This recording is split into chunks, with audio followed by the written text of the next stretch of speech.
हाँ तो भाइयों, this is AD effect speaking. आप लोगों ने कहा था कि यार फेयर वैल्यू गैप्स के ऊपर वीडियो बनानी है और हम लेट हो गए थे, तो हमने सोचा कि यार आपके लिए सबसे पहले इसी वीडियो के ऊपर शुरू किया जाए कि यार हमने फेयर वैल्यू गैप्स पे किस तरीके से काम करना होता है, कि किस किस टाइप के फेयर वैल्यू गैप्स होते हैं मार्केट में, और कौन से फेयर वैल्यू गैप्स हमारे लिए सिर्फ और सिर्फ काम के होते हैं, बाकी सब बेकार होते हैं। ठीक है, तो चलो यार शुरू करते हैं वीडियो को। ये वीडियो सिर्फ एजुकेशनल पर्पस के लिए बनाई गई है। इस वीडियो का किसी भी फाइनेंशियल एडवाइस से कोई लेना देना नहीं है। बराए मेहरबानी सीख कर ट्रेडिंग करें। शुक्रिया। हाँ तो भाई सिलसिला शुरू हो गया है, और कल की मैं पहले ड्राइंग्स जो है डिलीट कर लूँ जो मैंने आप लोगों के साथ ग्रुप में शेयर की थी व्हाट्सएप पे। अच्छा जी। और हाँ, इस ट्रेंड लाइन को मैं बना रहने देता हूँ ना, इसके ऊपर तो हमने चीज़ें कल ड्रॉ की थी ना, तो ये तो ट्रेंड लाइन हमारे लिए बड़ी काम की है ना। चलो इसको इस तरह कर लेते हैं, ठीक हो गया। अच्छा जी। तो यार हम बात कर रहे थे कि भाई फेयर वैल्यू गैप जो है उस पर हमने किस तरीके से काम करना होता है। सही है। तो द सिचुएशन इज़ कि भाई इन सारी, बल्कि सारी ड्राइंग्स को इसको रहने देते हैं, बाकी पे काम करेंगे ना। तो यार देखो, सबसे पहले मैंने यहाँ पे डे का चार्ट खोला हुआ है। सही है। अब डे के चार्ट में आने के बाद आप आओगे सबसे पहले किस जगह पे, आप फॉर एग्जांपल कि भाई आपको इस जगह पे एक फेयर वैल्यू गैप दिखा। राइट। ये डेली का फेयर वैल्यू गैप है ना आपका। ठीक है, और ये यहाँ से यहाँ तक था। ठीक है। अच्छा, मैंने इसमें ना एक 50 एरिया भी ऑन करके रखा हुआ है, आप चाहो तो इसमें ऑन कर सकते हो। ठीक है, इसमें इतना इशू नहीं होता है। ओके। अच्छा, ये 50 एरिया का मतलब बेसिकली ये होता है कि यार ये आपका जो है ना वो एक डिस्काउंट जोन है, ये आपका एक प्रीमियम जोन है। ठीक है। तो एंट्री करने के लिए सबसे पहले आपने ये देखना होता है कि यार अगर तो ठीक है। ये चीज़ एक तो सबसे पहले ना चांस पे होती है। चांस पे क्यों होती है? क्योंकि यार कभी कभी ना प्राइस क्या करेगी, मैं आपको बताता हूँ। कभी कभी प्राइस ये करेगी, प्राइस यहाँ तक आएगी और वहीं से रिवर्स हो जाएगी। तो ऐसे में ना आप कुछ कर नहीं पाओगे। लेकिन क्या है कि on behalf of safe entry आप यहाँ से सेंटर से एंट्री बनाते हो ना, तो आपका स्टॉप लॉस बहुत छोटा हो जाता है। लाइक ये एंट्री 4994 से ना, तो आप अराउंड 5010 का ऐसा लेके आप यहाँ से शॉर्ट कर सकते थे। ठीक है। अच्छा, रह गई बात इस चीज़ की कि भाई कौन कौन से फेयर वैल्यू गैप्स काम के होते हैं, तो उस पर मैं अभी थोड़ी देर में डिस्कस करता हूँ। लेकिन सबसे पहले हमने क्या सीखना है कि यार फेयर वैल्यू गैप बनने के बाद जब मार्केट उसमें आ जाती है तो हमने उस पर एंट्री बनानी कैसे है। ठीक है। अब क्या करेंगे, ये डेली का फेयर वैल्यू गैप हमने बना लिया ना, अब इसका 50 एरिया भी हमें पता है। ठीक है। तो अब आपने क्या करना है कि अब आपने ना H4 से H1 टाइम फ्रेम में चले जाना है, या तो H4 टाइम फ्रेम या फिर H1 टाइम फ्रेम में चले जाना है। उसके बाद आपने देखना है कि यार मार्केट में ये एरिया था, जब मार्केट यहाँ पे घूम के आई है तो अभी तक उसने आपको कोई सेलिंग रीज़न प्रोवाइड किए। ये मैं रीसेंट केस में बात कर रहा हूँ, जो मैं आप लोगों से थोड़ी देर पहले भी बात कर रहा था कि यार ये मेरा पूरा का पूरा जोन है। ठीक है। अच्छा, जोन मेरा जो है ना वो मैंने आप लोगों को ऑलमोस्ट, मुझे यहाँ तक याद है, मैंने 80 तक का जोन दिया हुआ है ना आप लोगों को। हाँ, 80 तक का जोन दिया हुआ है। और उसमें मैंने कहा था कि भाई अगर कोई सेलिंग रीज़न इनिशियल फेज़ में मिल जाए तो आप लोग सेल करने की कोशिश कीजिएगा। अच्छा, मैंने क्यों दिया था वो सेल का जोन? क्योंकि प्राइस कभी कभी ना 50 एरिया तक टच नहीं करती। लेकिन आज इस केस में आप यहाँ देखोगे, अगर आपकी नज़र इस जगह पे जाएगी तो आपको नज़र आएगा कि यार इस जगह पे ना प्राइस ने एग्जैक्टली 50 एरिया को टच किया और वापस नीचे। लेकिन क्या है कि अगर आपको एंट्री बनानी है ना, सेफ एंट्री, ठीक है, तो सेफ एंट्री बनाने के लिए मोस्ट प्रोबेबली केस में आप क्या करते हैं कि जब यहाँ पे एक फेयर वैल्यू गैप आपको सेल का मिलता है ना, उसी के रिटेस्ट पे आप एंट्री बना लेते हैं। लेकिन अभी इस केस में आप देखो कि प्राइस जो है वो अभी तक के, यानी इस जगह से अगर आप नोटिस करोगे तो इस जगह से लेके इस जगह तक अभी तक प्राइस आई तो है, लेकिन उसने कोई फेयर वैल्यू गैप नहीं दिया। इट मीन्स टू से देयर इज़ समथिंग स्पेशी, और यहाँ पे आप स्टॉप आउट होने का आपके लिए ख़तरा है। इसलिए आप क्या करेंगे कि जब तक आपको कोई एक फेयर वैल्यू गैप नहीं मिलता, आप सेल नहीं करोगे, ठीक है। आप वेट करोगे कि यार मुझे कोई फेयर वैल्यू गैप मिले तो मैं सेल करूँगा, ठीक है। अच्छा, एक और कंडीशन भी होती है इसमें अर्ली एंट्री करने की। अर्ली एंट्री करने के लिए आपको क्या करना पड़ेगा, 15 मिनट में जाना पड़ेगा, ठीक है। अच्छा, 15 मिनट में अब आप आए, 15 मिनट में आने के बाद आपने ये देखा कि यार प्राइस यहाँ आई, 50 एरिया को टैप किया। 50 एरिया को टैप करने के बाद प्राइस ने क्या किया, यहाँ पर एक फेयर वैल्यू गैप बनाया और ये इसी को जैसे ही टैप किया, टैप करने के बाद मार्केट नीचे, ठीक है। तो अब आपकी यहाँ से एंट्री बन सकती थी फॉर एन एग्जांपल कि भाई आपने इस एरिया को मार्क करके अपने लिए रख लिया था, एक छोटा सा फेयर वैल्यू गैप है, ज़्यादा बड़ा नहीं है, ठीक है।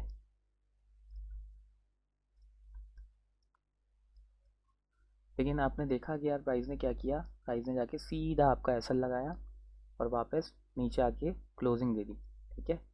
अब आपने क्या करना है ऐसे केस में कि आपने अगर यहाँ तक का एसएल बनाया था, आप यहाँ से एंटर होना चाह रहे थे, यार प्राइस यहाँ आएगी और यहाँ आके एंटर, आपने एग्रेसिवली एंट्री बनाई होती तो आप स्टॉप आउट हो जाते। लेकिन आपने क्या किया, आपने वेट किया।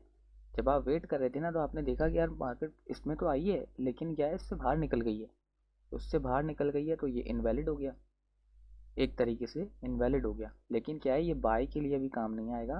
क्यों काम नहीं आएगा, क्योंकि देखो, अगर तो ये फेयर वैल्यू गैप सेल का है ना, तो अगर इसको बाय के लिए हमने इस्तेमाल करना है तो प्राइस को ना क्या करना चाहिए था, प्राइस को ये करना चाहिए था कि यार जब ये ऊपर आ रही थी ना तो ऊपर आके पहले इसको ब्रेक करती, यहाँ पर थोड़ा सा रेस्ट करती और फिर जब ऊपर जाती ना तो हम बाय करते। लेकिन प्राइस ने क्या किया, प्राइस ने सीधा जाके पहले आपके एरिया को ब्रेक किया और वापस नीचे आके closing they the. It means आपको ये समझ में आ गया कि हाँ यार प्राइस में ये वाले फेयर वैल्यू गैप में ना दम तो है। तो अब मैंने क्या करना है, मैंने ना इसके करीब करीब एंट्री बनानी है और ऊपर ये वाली विक के पास ऐसा रख देना है। आपने क्या किया, आप आए यहाँ पे फोरकास्ट टूल पे शॉर्ट पोजीशन, ठीक है। आपने यहाँ से एंट्री बनाई, फॉर एन एग्जांपल आपने यहाँ से एंट्री बनाई, इस विक के ऊपर आपने एसएल रखा था, ठीक है। और आपने टारगेट किया ये वाले लो को, ठीक है, जो कि मोस्ट रिसेंट लो आपके पास यहाँ मौजूद था ना, ठीक है। क्या प्राइस ने आपको टीपी दिया, बिल्कुल दिया, सही है। और इसी तरीके से जब आपको लॉन्ग टर्म में इस बड़े फेयर वैल्यू गैप में, जो कि डेली का फेयर वैल्यू गैप है, हम वापस डेली पे चलते हैं पहले, ठीक है। प्राइस आपने देखा कि यार 50 एरिया से रिजेक्शन आ रही है, इट मीन्स अब मैं वेट करूँगा कि मुझे एच वन में कोई फेयर वैल्यू गैप मिल जाए तो मैं फिर ये वाले लो को टारगेट कर सकता हूँ, प्रीवियस डे लो, ठीक है। यहाँ पे मैंने इसीलिए एक इंडिकेटर लगा के रखा है। आप इंडिकेटर का अगर आपको नाम चाहिए तो मैं आपको नाम भी बता देता हूँ। इसका नाम है HTF सपोर्ट एंड रेजिस्टेंस क्यूएंट व्यूई, ठीक है। ये इसके जो भी इसका डेवलपर है उसका नाम है, ठीक है। प्रीवियस डे का ओपन ये था, उसके बाद उसने लो बनाया और उसी की जगह से मार्केट वहाँ से दोबारा ओपन हुई, ठीक है। और ये है प्रीवियस डे का लो और ये हमारा ओवरऑल हाई जो अभी तक लगा है, ठीक है। प्राइस क्या कर रही है, आज के दिन पे उसने हाई ये बनाया, लो ये बनाया। प्रीवियस डे का हाई ये था, ओपन ये था आज का, और प्रीवियस डे का लो ये था, ठीक है। तो अब जब आपको इस फेयर वैल्यू गैप में, जो कि डेली का है ना, हमने जोन बनाया हुआ है इसके ऊपर, ठीक है। जब तक H1 का फेयर वैल्यू गैप हमें डाउन साइड में नहीं मिलेगा ना, प्राइस ऊपर जा रही है, जब तक वो नीचे की तरफ डाउन साइड का फेयर वैल्यू गैप नहीं बनाएगी, उसके रिटेस्ट पे नहीं जाएगी, हम सेल के बारे में लॉन्ग टर्म नहीं सोचेंगे, ठीक है।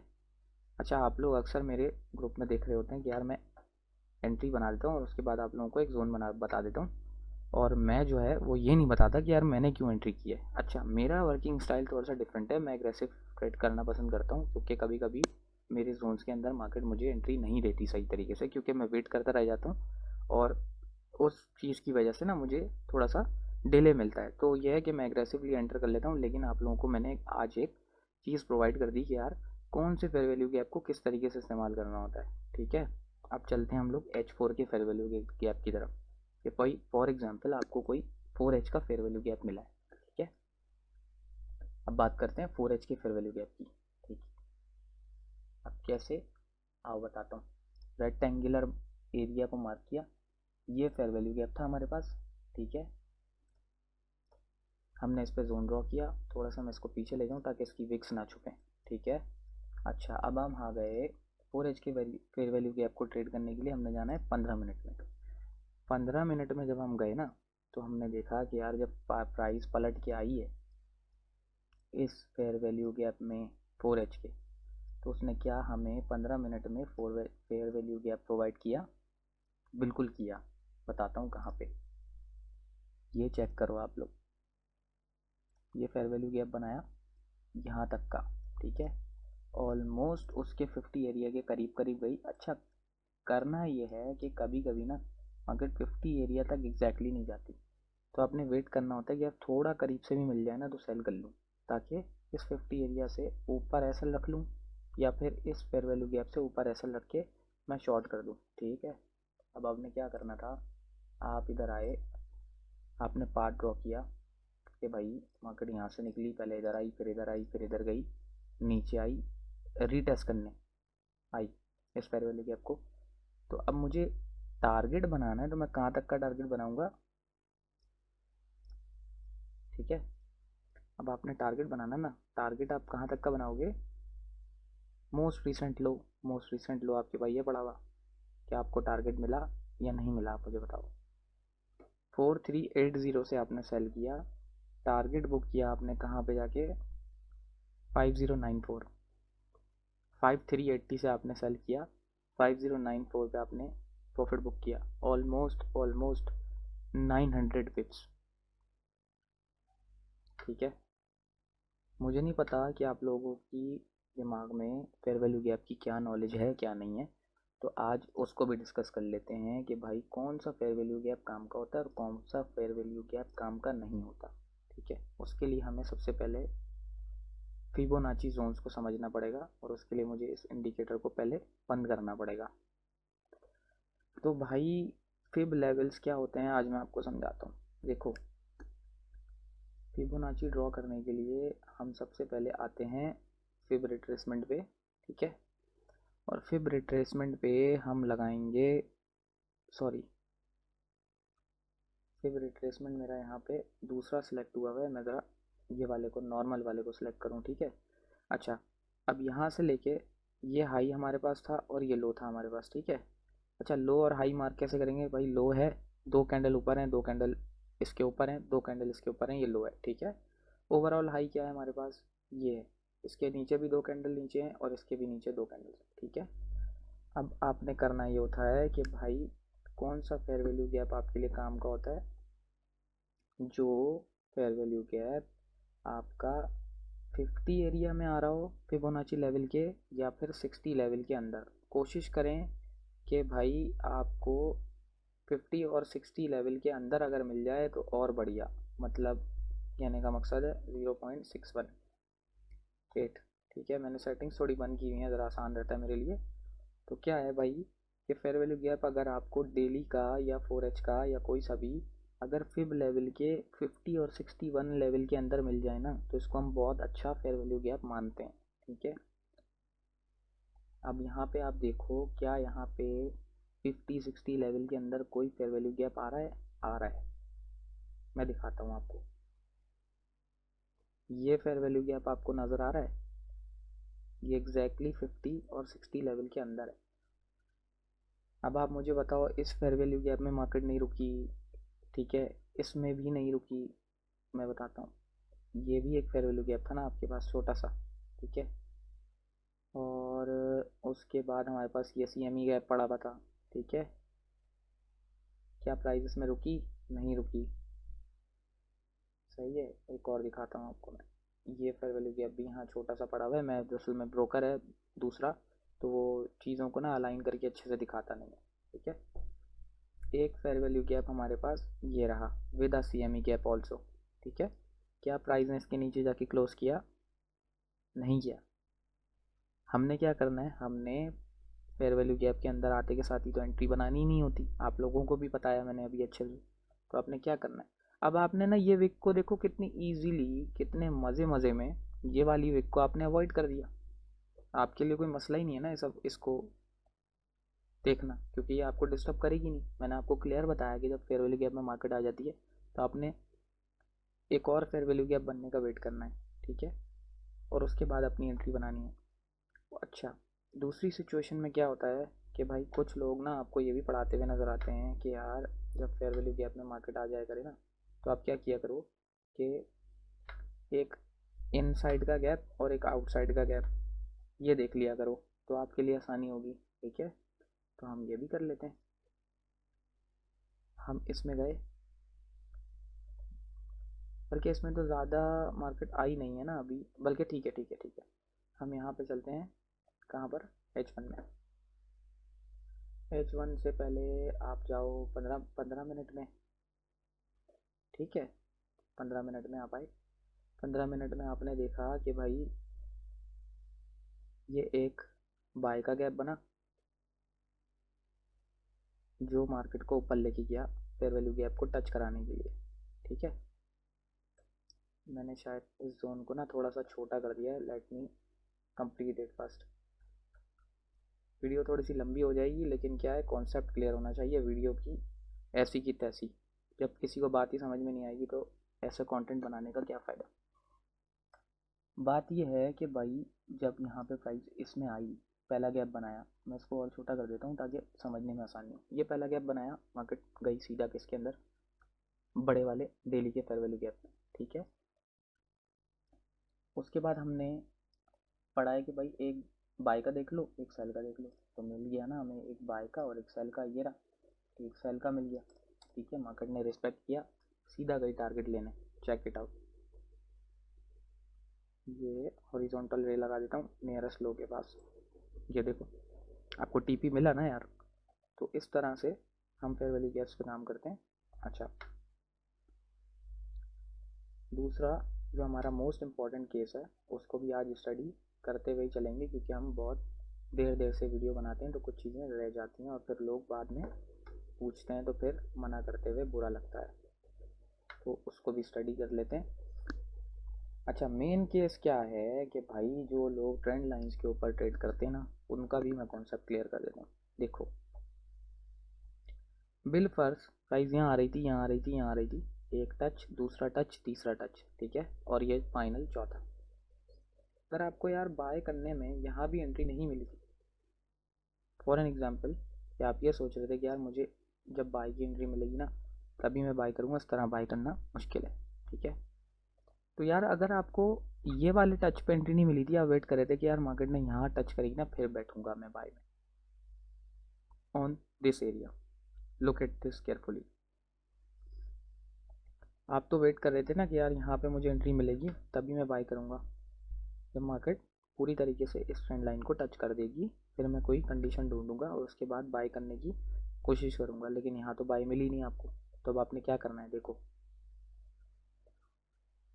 ये एक असेंडिंग ट्रायंगल चल रहा था, असेंडिंग ट्रेंड लाइन चल रही थी। आपने इस हाई और इस ये वाले हाई, ये वाला हाई, ठीक है, यहाँ तक एक लाइन ड्रॉ की।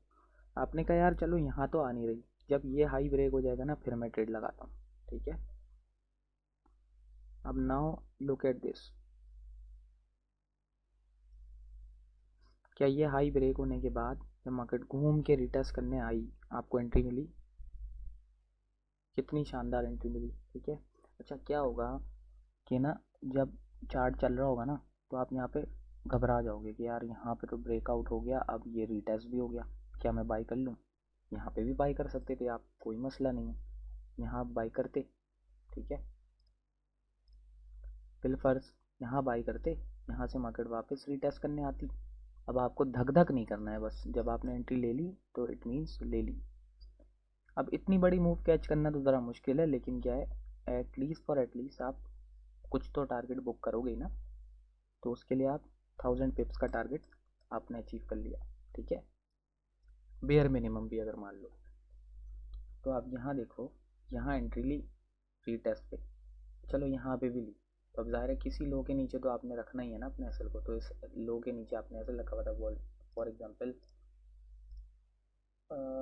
एक सेकेंड, हॉरिजॉन्टल रे लगाई यहाँ तक, इस लो के नीचे आपका एसएल था। ठीक है, मार्केट ने नहीं छेड़ा उसे, वापस चली गई। तो यही आपको मैं अक्सर बता रहा होता हूँ कि रिटेलर के एसएल से ना मार्केट को कोई लेना देना नहीं होता। मार्केट को असल लेना देना किस चीज़ से होता है, मैं आपको समझाता हूँ। मार्केट को असल में चाहिए होते हैं इस तरीके के एरियाज, ये विक, ठीक है। ये चीज़ है ना, मार्केट बहुत मज़े मज़े में हंट करती है, वो इसलिए क्योंकि यहाँ पे बड़े ऑर्डर्स होते हैं, और बड़े ऑर्डर्स रिटेलर के नहीं होते, बड़े ऑर्डर्स मार्केट के अपने खुद के होते हैं, जिसको वो ट्रैप करने के लिए बनाती है, और उसके बाद जाके वहीं पे से उन ऑर्डर्स को ख़त्म करके नए ऑर्डर्स बना देती है। तो जो लोग ये बोलते हैं कि भाई मार्केट जो है वो रिटेलर्स की एसल खाती है, ऐसा कुछ भी नहीं। दूसरी बात रह गई इस चीज़ की कि मैं 4H में आपको समझाता हूँ। 4H में फॉर एन एग्जाम्पल, कि भाई आपने ये वाले फेयर वैल्यू गैप से मार्केट को बाई किया जब मार्केट यहाँ आई, ठीक है। अब आपने टारगेट करना था ये वाला हाई, ओके, आपने टारगेट करना था ये वाला हाई को, सही है। हुआ क्या, प्राइस ये वाले फेयर वैल्यू गैप तक आई तो सही, लेकिन ये वाला हाई लिए बगैर ही नीचे गिर गई। क्यों, मैं बताता हूँ क्यों। आपने ये नोटिस किया, आपने ये नोटिस किया, आपने ये नोटिस किया, आपने ये नोट किया, आई होप आपने किया। जितनी बार भी बड़ी बड़ी विक्स मार्केट ने बनाई और थोड़ी देर के बाद उन विक्स को आके कैंसिल आउट कर दिया। क्यों, क्योंकि मैं आप लोगों को इतने दिन से जो बात बोल रहा हूँ ना कि मार्केट की जो बड़ी बड़ी विक्स होती है ना, इनकी दुश्मन है। वो क्यों है, आज आपको बहुत अच्छे से क्लियर हो जाएगा। देखो, आ, इसके लिए भी हमें हॉरिजॉन्टल रे पे जाना पड़ेगा। एक हाई हमें ये मिला, सॉरी हाई कह रहा हूँ, एक रिजेक्शन हमारे पास ये था, दूसरा रिजेक्शन हमें यहाँ मिला, तीसरा रिजेक्शन मार्केट ने हमें यहाँ दिया, और ये सब फेयर वैल्यू गैप से ही दिया है, ओके। आपको इसको कंफर्म करना है ना, आप इस पे कर्सर लेके जाओ, ये देखो यहाँ पे ये रहा फेयर वैल्यू गैप। इस ये वाला लो, शायद पुराना लगा हुआ है, इसको डिलीट करूँ। अच्छा ये वाला भी देखो आप, ये भी फेयर वैल्यू गैप ही था ना, लेकिन वापस आगे मार्केट ने इसको हिट किया ना। वो क्यों, क्योंकि जब मार्केट सिंगल हैंडेडली सिर्फ एक विक से वापस चली जाती है ना, तो इंतहाई रिस्की बाय होती है। इस सेटअप में कभी भी बाय नहीं करना चाहिए, और अगर कर भी लिया है फ़ौरन निकलने वाली करो, फ़ौरन निकलने वाली करो। रुकना है ही नहीं आपने ऐसे सेटअप के अंदर, वरना आपका लाजमी लाजमी है ऐसा हो जाना है। तो आई होप आप लोगों को चीज़ें क्लियर हो गई होंगी कि यार फेयर वैल्यू गैप्स में किस तरीके से ट्रेड करते हैं, और कौन कौन से फेयर वैल्यू गैप्स हमारे लिए काम के होते हैं, ठीक है। अब इसमें ना एक मोस्ट इम्पॉर्टेंट थिंग जो कि मैं आप लोगों के साथ और शेयर करता चलूँ, यार कुछ फेयर वैल्यू गैप्स में से मैंने कुछ अच्छे फेयर वैल्यू गैप्स निकाल के रखे हैं, वो आपके साथ डिस्कस करने हैं।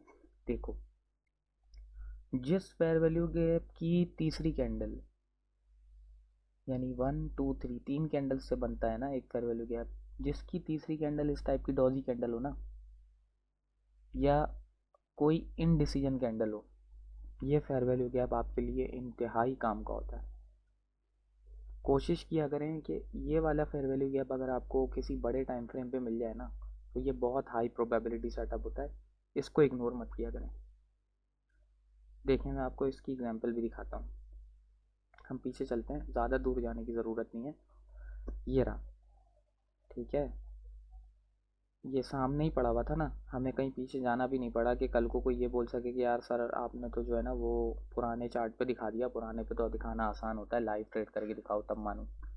देखो भाई, कंसोलिडेशन कैंडल था, कंसोलिडेशन कैंडल में ना मार्केट क्या करती है, लाजमी आती ही आती है उस फेयर वैल्यू गैप में।